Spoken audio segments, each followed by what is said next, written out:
Halo sahabat inovasi, Assalamualaikum warahmatullahi wabarakatuh. Jumpa bersama saya Ika Oktavianti dari Badan Penelitian dan Pengembangan Daerah Provinsi Sumatera Selatan dalam acara One Day One Innovation. Satu hari satu inovasi, tiada hari tanpa inovasi. Sahabat inovasi, saat ini inovasi menjadi sebuah keharusan. Dunia terus berubah sehingga kita harus lebih adaptif dan inovatif. Untuk menginspirasi, kami hadir dengan para inovator hebat dengan inovasi-inovasinya dalam acara One Day One Innovation. Telah hadir bersama kami di sini salah seorang ASN inovatif dari Kabupaten Ogan Komering Ulu Timur. Selamat datang pada Ibu Niswatur Rohmah STP ya Ibu ya, panggilannya Bu Anis ya gitu. Hari ini kita ngobrol tentang inovasinya Bu Anis nih yang diberi judul Gerakan Optimalisasi Pengelolaan Pupuk Bersubsidi atau GoPubers untuk peningkatan produksi pertanian di Kabupaten Oku Timur. Nah, kalau dengar-dengar ini berarti tentang pertanian Ibu ya, Betul. tentang pupuk bersubsidi yang memang sangat penting nih begitu untuk petani-petani kita untuk meningkatkan produktivitasnya. Nah, apa yang melatar belakangi adanya inovasi ini Bu? Silakan. Ya, baik. Terima kasih. Assalamualaikum warahmatullahi wabarakatuh, sahabat inovasi. Baik, saya akan sedikit menceritakan tentang inovasi yang saya gagas. Jadi tentang gerakan optimalisasi pengelolaan pupuk bersubsidi atau disingkat GoPubers untuk peningkatan produksi pertanian di Kabupaten Oku Timur. Jadi yang melatar belakangi itu seperti kita ketahui bersama bahwa Kabupaten Oku Timur itu adalah salah satu lumbung pangan nasional. Dengan penghasilan utama penduduknya adalah pertanian. Maka kita selalu konsen untuk bagaimana meningkatkan produksi pertanian. Nah, salah satu unsur untuk peningkatan produksi pertanian itu yang sangat penting adalah pupuk bersubsidi gitu. Nah, makanya tapi permasalahan yang mungkin selama ini banyak sekali berita-berita di mana-mana pupuk langka, kemudian pupuk mahal, petani menjerit nggak ada pupuk gitu. Nah, dari situ saya mengambil inovasi bagaimana kita berupaya bahwa pupuk itu bisa diterima petani tepat waktu, kemudian ketika dibutuhkan ada, harganya juga sudah HET. Nah, selama ini yang menjadi kendala, terutama dengan terbitnya Permentan nomor 10 tahun 2022 gitu ya, tentang alokasi pupuk bersubsidi. Itu bahwa alokasi pupuk bersubsidi itu kita harus melalui yang namanya sistem e-alokasi. Nah, sistem e-alokasi itu dia itu di situ kita harus memasukkan per petani, per nik supaya bisa mendapatkan pupuk subsidi. Nah, kendalanya selama ini itu kan petani itu masih itu hal yang baru. Jadi ketika kita meminta nik atau apa itu petani pasti ini untuk apa gitu. Akhirnya terbitlah suatu inovasi. Nah, seperti contohnya ya di tahun 2023. Di tahun 2023 itu kalau kita lihat data petani yang terdaftar di Simluhtan di Kabupaten Oku Timur itu sekitar 112.000 nik. Tapi yang bisa masuk ke dalam e-alokasi baru sekitar 60%-nya. Nah, akibatnya apa? Yang 40% itu tidak mendapatkan pupuk bersubsidi. Sekarang kendalanya apa? Karena itu tadi tidak terdapat data kependudukan yang valid. Akhirnya kita membuat satu inovasi. Yang pertama, saya membuat penyusunan Pokja e-alokasi. Jadi Pokja ini nanti kita akan melibatkan camat, kades, penyuluh, ketua gapoktan, poktan, bahkan sampai ke dukcapil gitu. Jadi ketika ada permasalahan, kita menginput ke dalam e-alokasi, maka Pokja inilah akan bergerak. Gitu. Nah itu yang pertama. Kemudian yang kedua, permasalahan pupuk subsidi ini adalah itu tadi yang saya sebutkan di penyalurannya. Di penyalurannya ini banyak sekali kendala itu tadi yang saya sebutkan. Ketika pupuk dibutuhkan, pupuk menghilang gitu, nah dan sebagainya.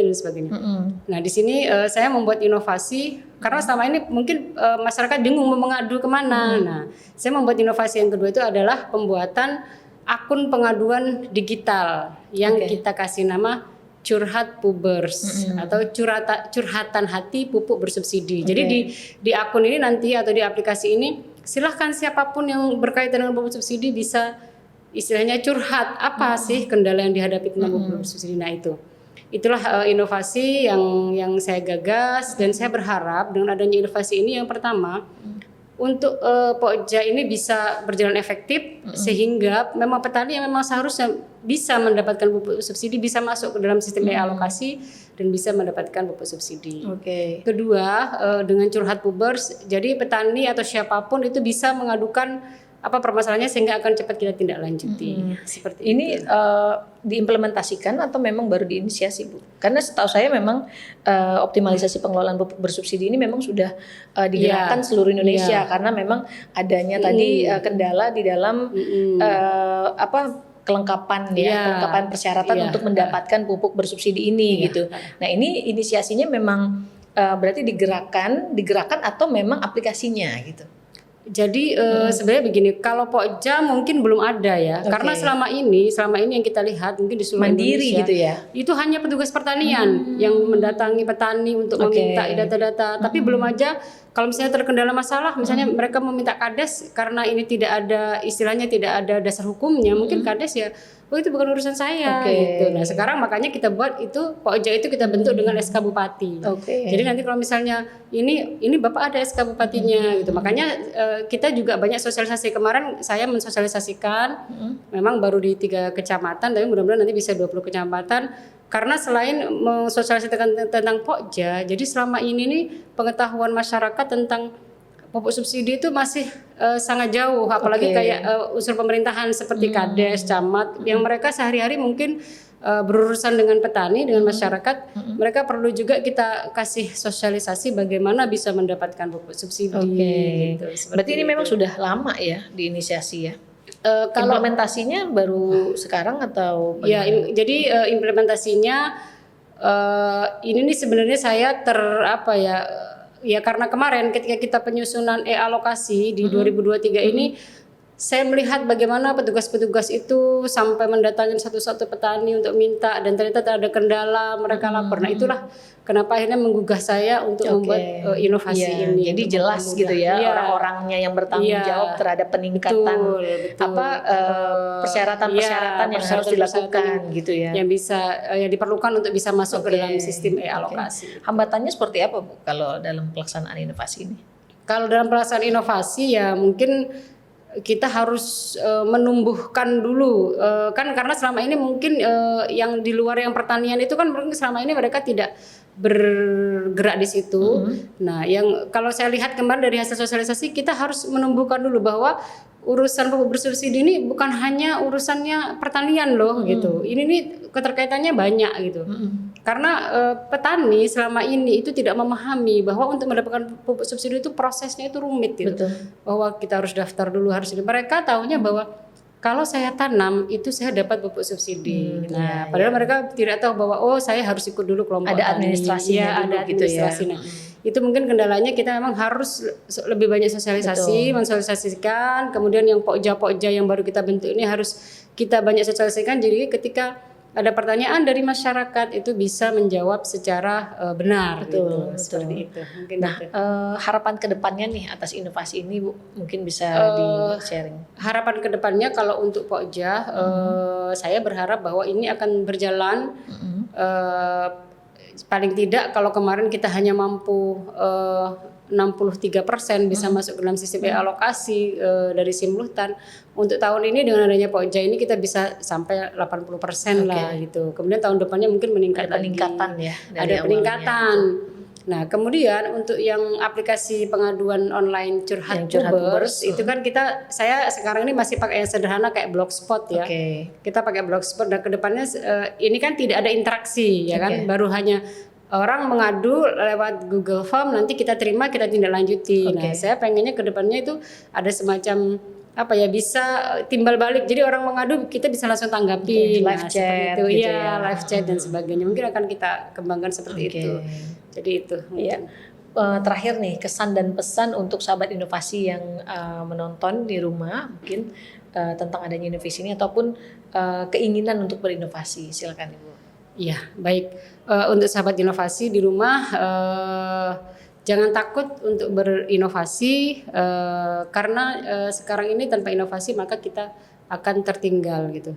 karena kita harus berusaha terus menemukan hal-hal baru sehingga kita bisa akan lebih maju lagi. Oke, ucapan terima kasihnya. Oke, dalam kesempatan ini saya mau mengucapkan terima kasih yang pertama kepada Bapak Bupati Ogan Komering Ulu Timur, Bapak Insinyur Haji Lanosin, kemudian yang kedua kepada Bapak Wakil Bupati Oku Timur, Bapak Haji Adi Nugraha Purnayuda SH, kemudian kepada Ketua DPRD Kabupaten Oku Timur, Bapak Benny Davidson, SIP MM, kemudian Bapak Sekda Oku Timur, Bapak Jumadi Esos, juga kepada Kepala Dinas Pertanian Kabupaten Oku Timur selaku mentor saya Bapak Junadi SPMM.